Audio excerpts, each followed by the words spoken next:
The city streets of Washington, D.C. were bustling with activity as people hurried to their destinations, lost in their daily routines.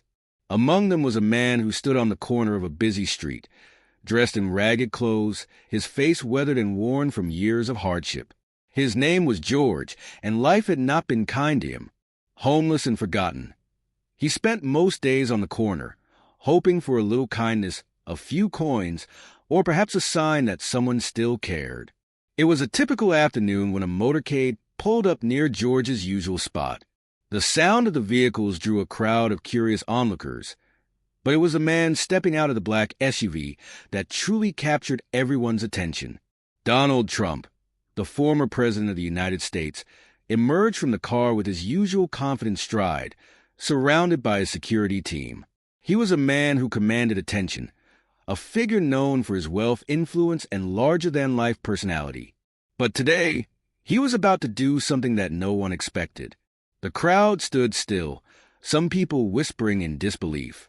What was Trump doing here? Was he lost? But as he approached George, the mood shifted. There was no bravado, no cameras snapping away for a photo op. Just a man walking toward another man. Two figures from different worlds about to meet. George stood there, bewildered at first. Was this some kind of joke? Why was a man like Trump, with all his wealth and power, coming up to him? He had seen politicians and celebrities in the past, but none had ever taken the time to speak with him, let alone approach him with such genuine intent. Trump stopped in front of George, looking him directly in the eyes. For a brief moment, the world around them seemed to fade away. The bustling streets, the curious onlookers, the cameras, all were replaced by the weight of the conversation that was about to unfold. "How are you doing today?" Trump asked, his voice steady, yet surprisingly soft.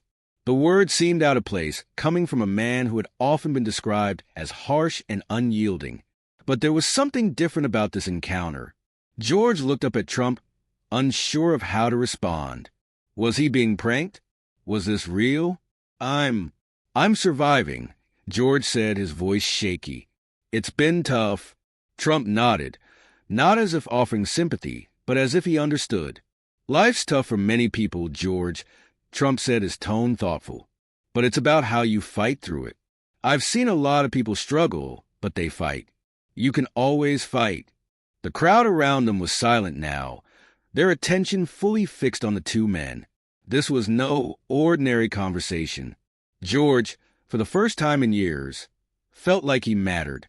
He hadn't expected a politician, let alone Donald Trump, to approach him with such sincerity.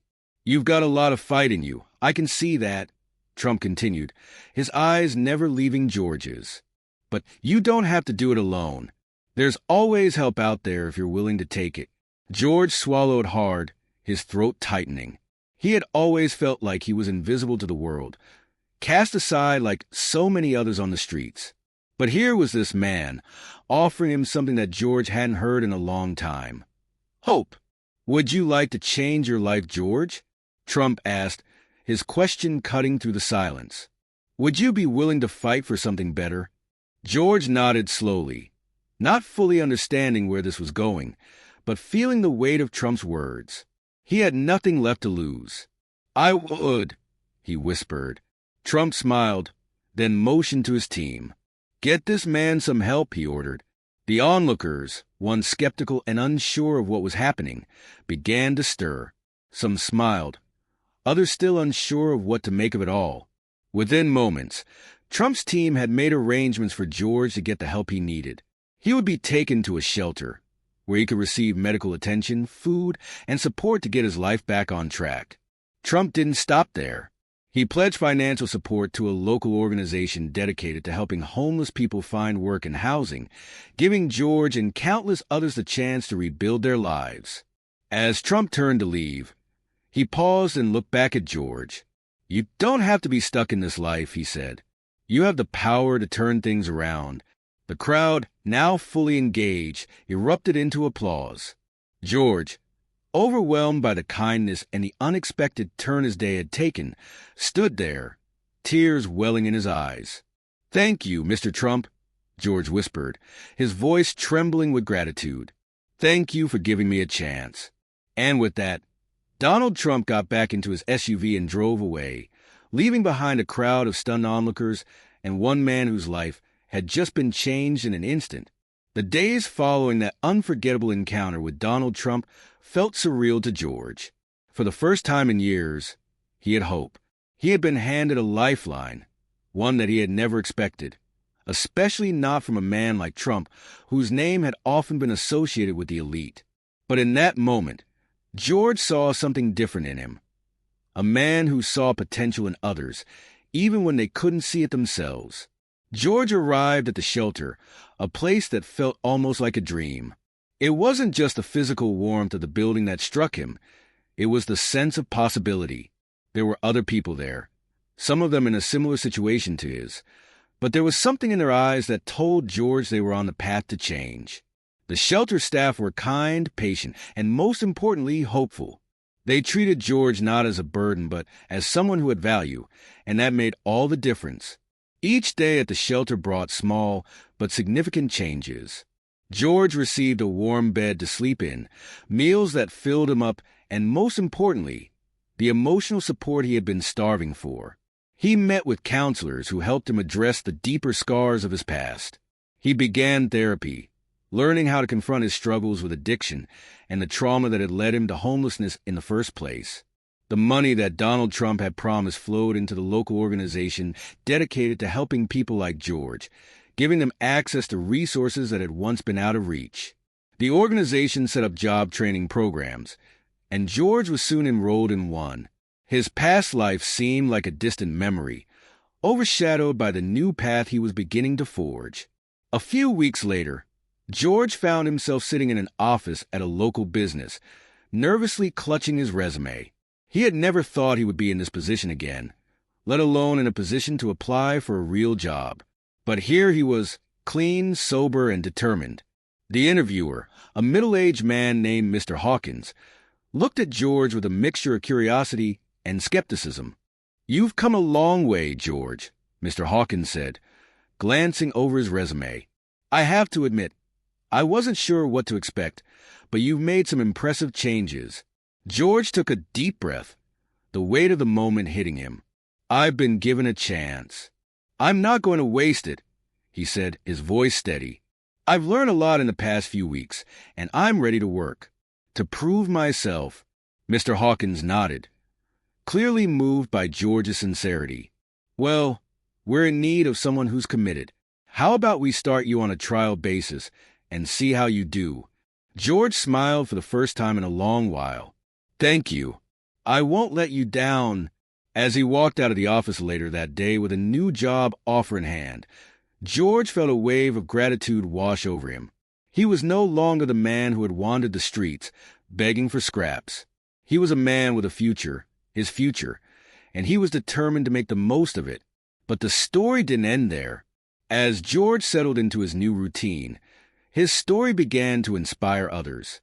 People who had once been in his position reached out, hearing about his transformation and asking how he had turned his life around. He shared his story with anyone who would listen, telling them about the kindness he had received from Trump and the help he had found in the shelter. His words became a beacon of hope for others who felt lost, a reminder that change was possible no matter how dire things seemed. One day, as George was heading out of work, he saw a familiar face on the news. It was Donald Trump, speaking at a rally about the importance of helping the homeless and giving people a second chance. Trump's words resonated deeply with George, reminding him that his story wasn't just his own.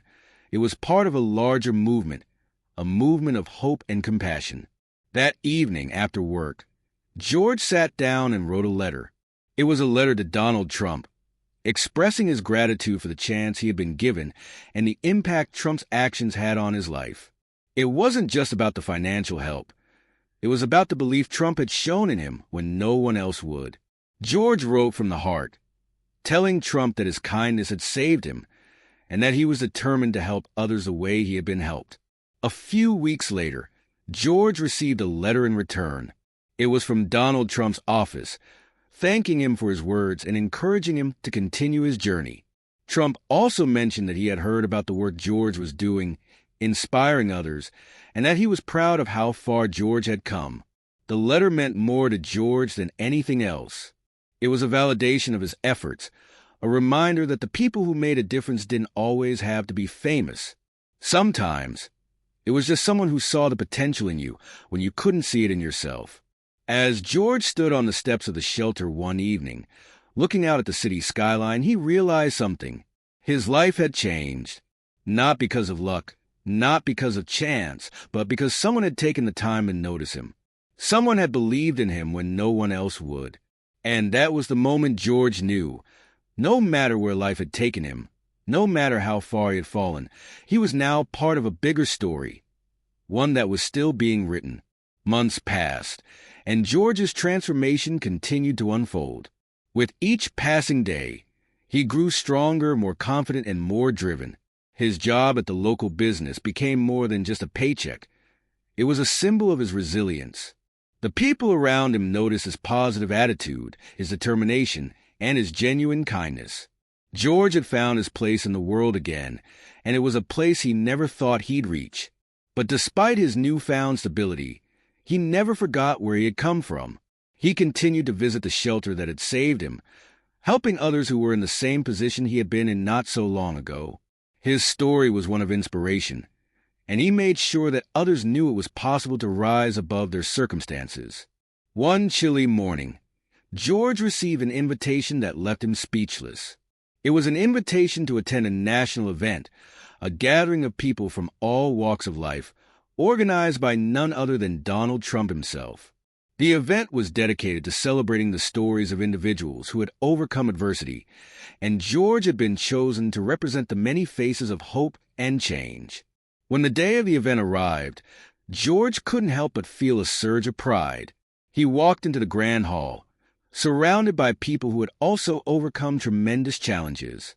But as he took his seat, he noticed a familiar figure standing at the front of the room. Donald Trump, the man who had helped change his life. Trump's eyes scanned the room, and when they landed on George, there was an unmistakable nod of recognition. As the event began, Trump spoke about the importance of compassion and second chances. He shared stories of people who had turned their lives around, and George's name came up more than once.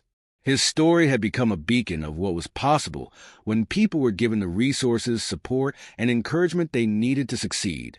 But the most emotional moment of the day came when Trump took the stage and spoke directly to George. "There's a man here today who embodies what it means to rise above adversity," Trump said, his voice filled with sincerity. George is a testament to the strength of the human spirit, and his journey proves that with a little help, anyone can turn their life around. The room erupted in applause, and for the first time, George felt the weight of his journey lift. It wasn't about the money or the fame. It was about the realization that he had made it. He had gone from being homeless to standing in front of a room full of people, being recognized for his efforts and the difference he had made in his own life and the lives of others.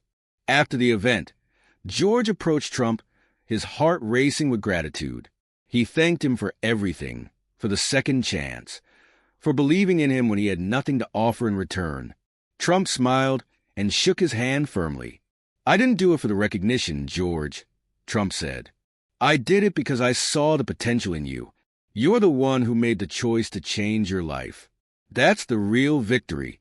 The conversation left George with a profound sense of clarity. He had been given the tools to change, but it was his own actions that had led him here. And now, he knew that he could give back, just as he had received. In the months that followed, George became an advocate for homeless individuals, using his own story to inspire others. He worked closely with shelters, community organizations, and even local businesses to create more opportunities for people in need. His mission was simple: to be the light for others who were still wandering in the dark. One evening, as George sat at his desk, writing a letter to the mayor about a new initiative to help the homeless, he looked out his window at the bustling city below. The streets were filled with people, but it was no longer the same city he had known. He was no longer a stranger to the world. He had become a part of it again. George had been given the gift of a second chance, and he was determined to make it count. The road ahead wasn't easy, but for the first time, he was walking it with a sense of purpose, and with the knowledge that his story was one of hope, not just for him, but for anyone willing to take that first step toward change.